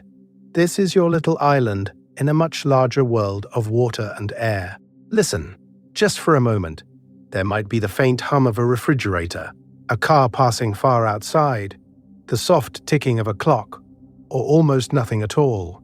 The air around you has a temperature you can actually name, a touch cool or gently warm against your skin, not the vast indifferent cold of deep ocean water sliding past a ship's hull in the dark. We often picture the sea at night as perfectly flat and still, but out near Point Nemo, the surface is always breathing, always lifting and falling in long, slow waves. Now picture what happens if we place your quiet room beside that restless patch of Pacific, like two scenes on the same map. On one side, your walls, your ceiling, the lamp or window you could find in the dark with your eyes closed. On the other, a rolling plain of water, no buildings, no trees, no nearby coastlines at all. Your body knows the difference, even if you're only imagining it. Here, the floor does not tilt. The bed does not sway. The only currents are the ones in your thoughts, which might have been drifting in and out while we talked about coordinates and currents and an almost unreachable place. That is completely fine. In fact, it's expected. This story is large enough to hold you even when you miss pieces of it. You might not remember the exact distance from Point Nemo to the nearest land, or how many years it has been since the first maps marked it, and you do not need to. You are allowed to slow your thoughts, to let some details wash past like waves you only hear, without needing to see every one. So, follow me, not in the sharp, alert way we use in the middle of the day, but in a softer way, the way we follow a half-remembered dream. We're going to keep traveling with this lonely point in the ocean, but from now on, think of it less as a set of numbers and more as a kind of mirror. From the deep, shifting waters around Point Nemo, we'll begin to glide back outward toward a wider understanding of our planet and of ourselves. How a single, almost empty place can reveal what we pour into the sea, what we leave in orbit above it, and what it means to feel alone on a world that is, quietly, entirely connected. Why we're drawn to superlatives, most remote, most lonely. So as we glide outward from that mirror of water around Point Nemo, make yourself comfortable for a moment. and slow your thoughts just a little. We're going to linger on something quietly strange. Why a set of coordinates in the South Pacific can feel, in our minds, as vivid as a mountain peak or a glowing city seen from an airplane window. We often picture the Earth as a map sprinkled with superlatives, almost like pins in a vast unfolding atlas. The highest mountain, where the air thins and the cold bites at exposed skin. The deepest trench, where the pressure is so immense that steel can crumple like paper. The coldest town, where ice fog hangs beneath streetlights for months. And now, the most remote point in the ocean, where the nearest solid ground is thousands of kilometers away, in every direction. Why do these mosts matter so much to us? Part of it is that the real planet is continuous, messy, and almost impossibly complex. There is no clear line where the shallow sea becomes the deep sea, no neat border where the familiar world ends and the unknown begins. So we invent edges. We name the farthest, the tallest, the lowest, and let those words act like anchors in our mental map, giving us places to hold on to in a world that otherwise just keeps going. Without those anchors, the surface of the Earth can feel too smooth to grasp. Now picture what happens when we call Point Nemo the loneliest place on Earth. It sounds poetic, almost like a line from a story whispered late at night. But loneliness is not a property of water or wind. It is a human feeling, something that lives behind our eyes and beneath our ribs, and we are gently projecting it onto a patch of cold, shifting ocean. If we could sink down through that water, past the waves and into the deep, we would not find sadness accumulating on the seafloor. We would find darkness and pressure, and perhaps a sparse scattering of life adapted to a world of almost no nutrients. The place itself is not lonely. We are the ones who feel loneliness when we imagine being there, and yet the phrase stays with us. Why? Perhaps because, in a quiet way, it helps us measure the scale of our home. To know that there is a point on this planet so far from any shore, that the closest humans are often astronauts orbiting high above the atmosphere, is to feel both very small and very held by the same world of ocean and ice and rock. Follow me one step further. Even if we never visit, we seek out these extremes. We name them, we let them live in our stories for years, not because we expect to stand there, but because they trace the outline of what Earth can be. In the next part, we'll take that idea and turn it back toward the water itself, asking what actually waits out there at the so-called center of emptiness, and how empty it truly is. A planet of edges and centers. So let's stay with that outline for a moment, and make yourself comfortable as we turn it slowly in the light.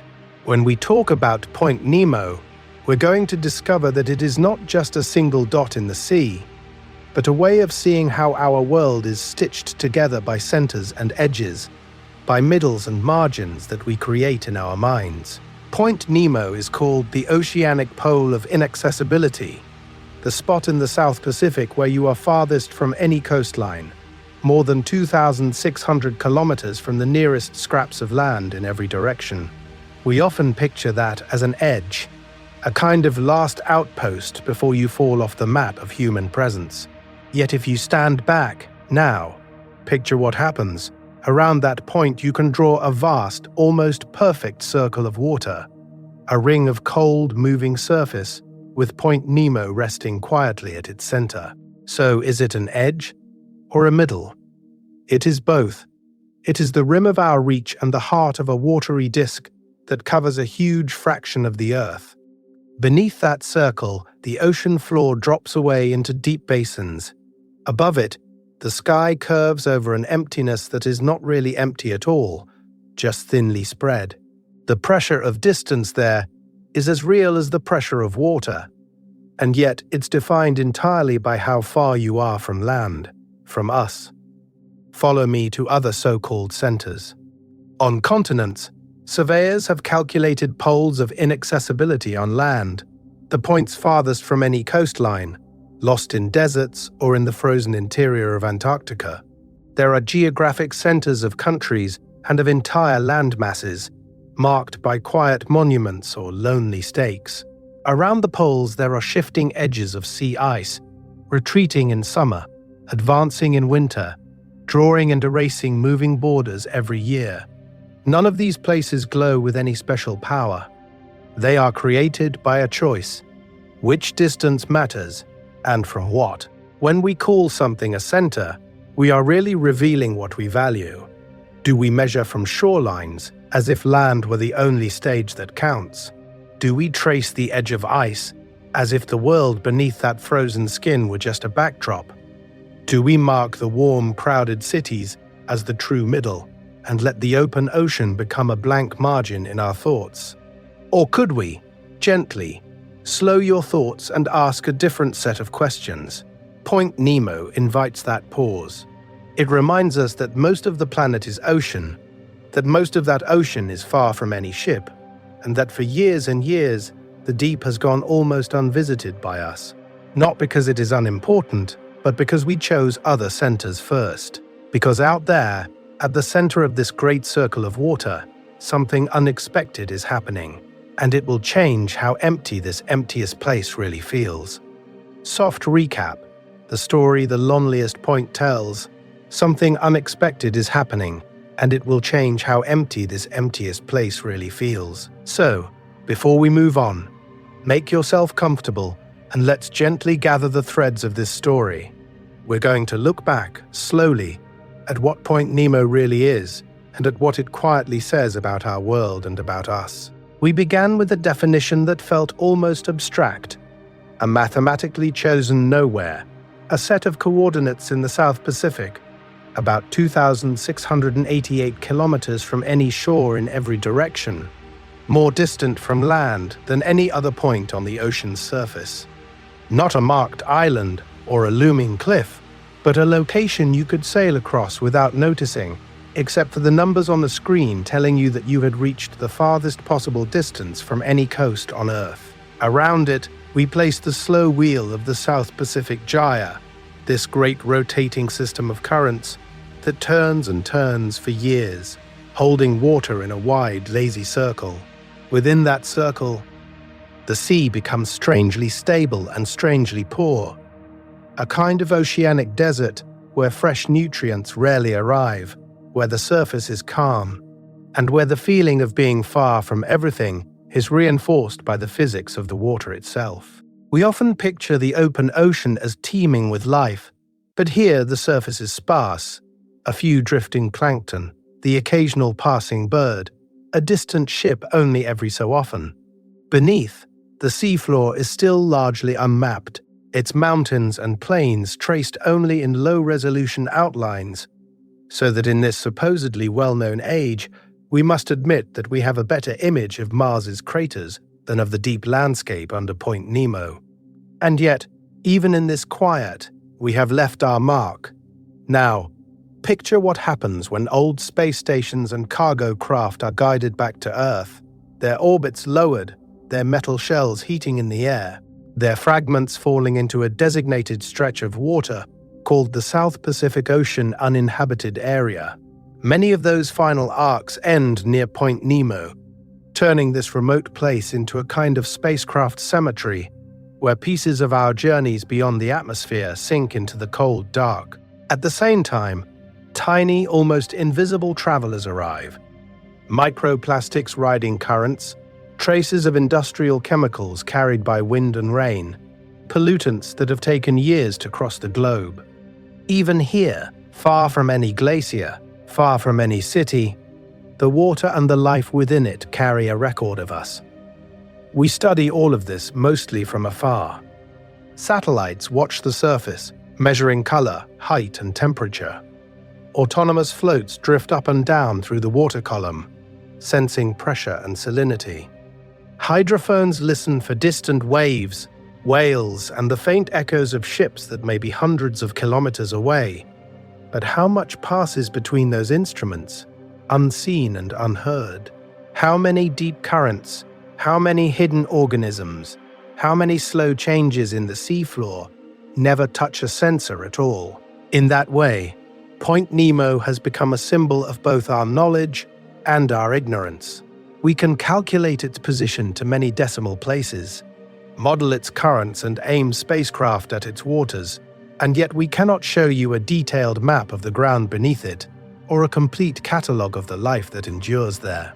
And the feeling that lingers is this: Point Nemo is defined less by what is present than by what is absent. There is no land, almost no noise, almost no people. That emptiness is not a blank, but a quiet power, a reminder that large parts of Earth still exist, mostly without us. As we move forward, follow me a little further into that thought, and into what this lonely point might be telling us about the future, bringing the ocean's vastness back home. So follow me one step further into that quiet. We've been hovering over this lonely coordinate on a map, but now we're going to bring it gently back toward where you are, right now, on the surface of the Earth. Make yourself comfortable, if you can, and let your thoughts stretch out a little, the way the ocean stretches out around Point Nemo. Imagine a single thin line beginning exactly where you're sitting. It might pass through the ceiling of a small apartment, or the roof of a house, or the open air of a balcony. It slips outward over your town, over lights and roads and familiar corners, then keeps going, across fields, across cities, across cold mountain ridges and the slow weight of glacier ice, until it reaches the sea and does not stop. Now, picture what happens as that line keeps going thousands of kilometers over open water, until, at last, it touches that small dot of ocean at 48 degrees south, 123 degrees west. Somewhere along that line, the world you know falls away. The noise thins out. Shipping lanes peel off toward coasts. The pressure of our busy networks loosens, and the map becomes mostly blue. That distance, from your room or your bed or your chair to Point Nemo, is not just a number in kilometers. It is a feeling of how large this planet still is. Can you sense that scale, even faintly, just by tracing it in your mind? We often picture the world as a flat, crowded diagram. Borders, roads, names pressed together until everything seems close and manageable. But simply knowing that there is a place where the nearest solid ground is more than 1,600 miles away in every direction can change the way those diagrams feel. A globe on a shelf is no longer just a school object. It hides a tiny, almost invisible region of ocean that you now know by name. Even the sky above you is different, because somewhere beneath the path of satellites and the International Space Station, there is this deliberately chosen emptiness, the spacecraft cemetery in the South Pacific. In a time when messages cross continents in less than a second, when we can see high-resolution images of Mars and icy moons, it's easy to believe that mystery has drained away from Earth. But the existence of a remote, cold, quiet place like Point Nemo reminds us that vast circles of the ocean still lie almost untouched, that beneath their waves the deep remains poorly mapped, and that our presence is not yet everywhere. Not because we lack technology, but because the planet still has its own scales, its own silences. If you like, you can carry a mental picture of Point Nemo with you, a small dot of water encircled by an enormous ring of distance, with you somewhere far off on the edge of that circle. That image can be a gentle kind of compass, a reminder that our lives, with all their urgency, unfold on just one part of a much larger world. It can invite humility when problems feel too big, and it can offer comfort when things feel too small, because there is always more Earth beyond what we can see. And as we turn next toward what might happen to this lonely point in the years ahead, try to keep that circle in mind and notice how even our most remote places are beginning to feel our touch. A gentle farewell from the middle of nowhere. So let that circle stay in your mind for a moment longer, that wide ring of water with Point Nemo resting quietly at its center. And then, very gently, we're going to start sailing back out of it. Not with engines or charts, but just by loosening our attention, by letting this lonely place become smaller and softer in the distance. Imagine that our little vessel turns, almost without a sound, and begins to move. At first, nothing changes. The same slow, heavy swell. The same empty horizon in every direction. The same sense that the world has thinned out to almost nothing but water, air, and the deep cold beneath the surface. But then, over time, so much time that you barely notice it, the feeling of distance begins to shift. Now, picture what happens as the circle of emptiness widens and we slip across its edge. Very far away, though still hidden beyond the curve of the earth, coasts are waiting. The low outline of distant islands, the long backbone of continents, the quiet glow of cities where people are finishing late work, or brushing their teeth, or turning off bedside lamps. We often picture the world as a map, flat and bright, but here it slowly folds back into your own life, one familiar shoreline at a time. As we sail, the sky above Point Nemo stays behind us like a memory.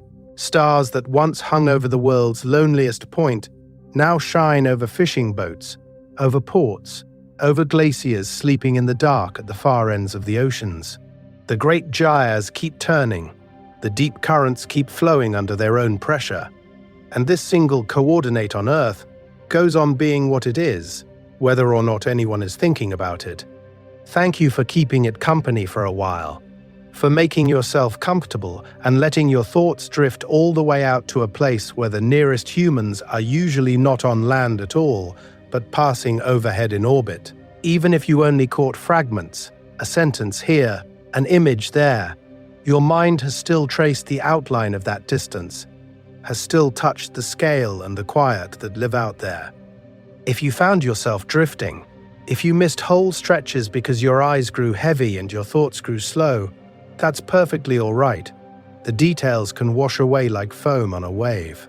What remains is a feeling that somewhere far beyond the nearest coast, there is a point on the ocean that almost nothing disturbs, and that this, too, is part of your world. So as we return, follow me one last time to a final gentle image.